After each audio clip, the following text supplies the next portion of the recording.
the redistricting debate is obviously far from over, and it could have far-reaching impacts. CBS 4's Gabriela Morando has reaction from political experts and state lawmakers tonight and what this means for a redistricting push in other states. That statement from the Senate pro tem spokesperson could be seen as a setback for national Republican leaders who have been pushing for new lines being drawn ahead of next year's midterm election cycle.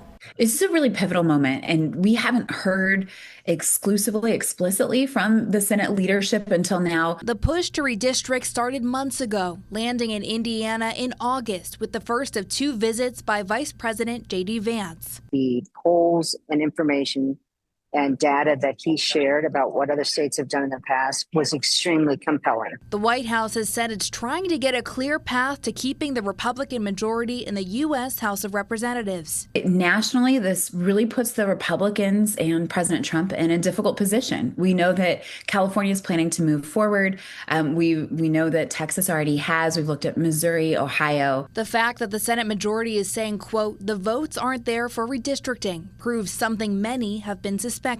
If they did have the support, the legislature would have gone through with it probably weeks, if not months ago. Dr. Laura Wilson from the University of Indianapolis says the idea of superseding tradition hasn't just split Republicans and Democrats, but the Republican Party itself. Republican State Senator Liz Brown hopes to convince more of her colleagues to redistrict.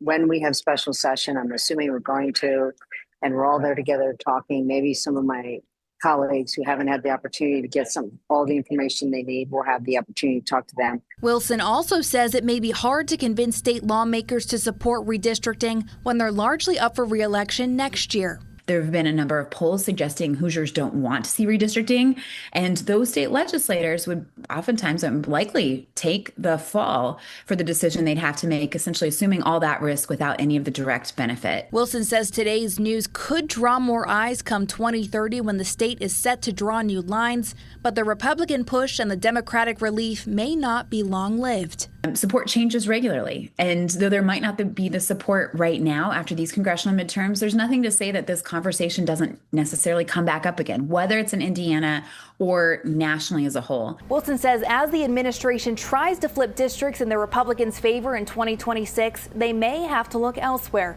In the newsroom, Gabriela Morando, CBS 4 News.